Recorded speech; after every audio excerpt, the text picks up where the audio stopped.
Hey, what's going on, everybody? It's Justin here again, going back to the movies for another review. Another subscriber request. We're going to be doing 1994's The Shawshank Redemption. Anybody who doesn't know, this is based off a novel by Stephen King called Rita Hayworth and The Shawshank Redemption. In my honest opinion, it up until the new It movies that came out just a few years ago, this was probably my all-time favorite adaptation of a Stephen King work. Let's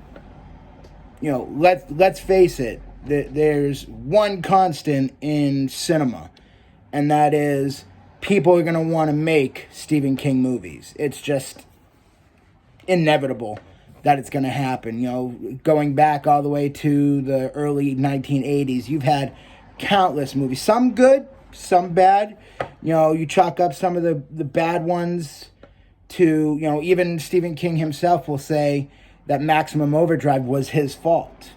He was on cocaine for pretty much the entire shoot. These words are coming directly from Stephen King himself.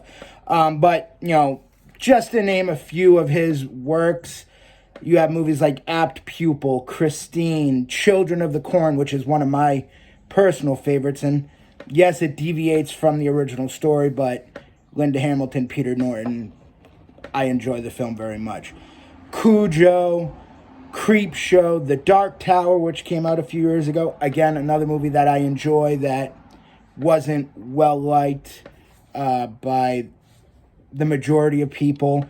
Dolores Claiborne, another really solid Stephen King adaptation starring Kathy Bates. The Green Mile, which is usually considered one of his best, and rightfully so it is. As I said already, the It movies. You had The Shining. You had Doctor Sleep. Just to name a few. The Running Man, although that was written by his pseudonym Richard Bachman, it's still a Stephen King piece. As I said, up until It came out, this was probably my favorite Stephen King adaptation. Really solid main cast. You had Morgan Freeman. I think everybody at this point in time has imitated Morgan Freeman.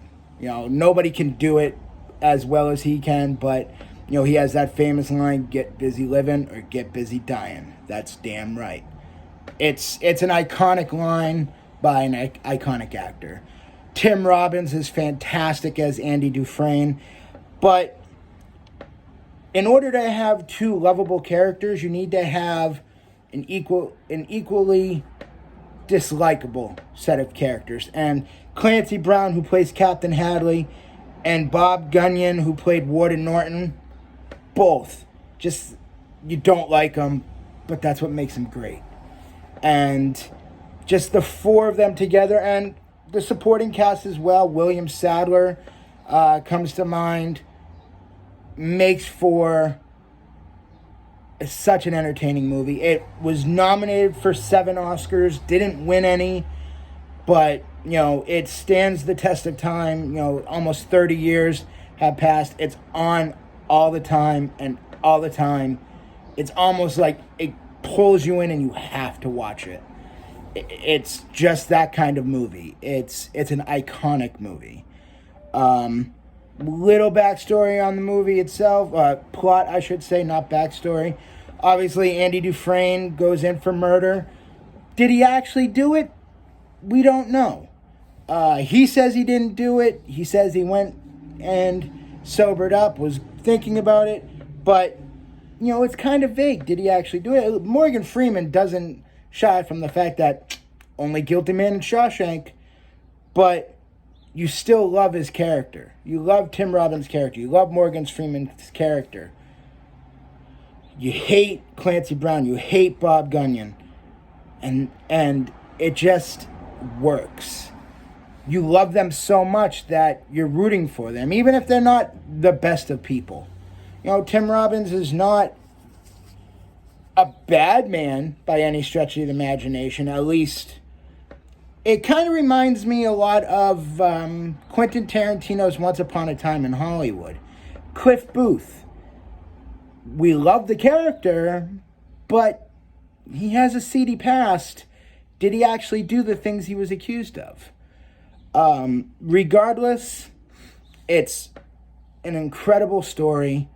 It's one of the best adaptations of a Stephen King piece of all time.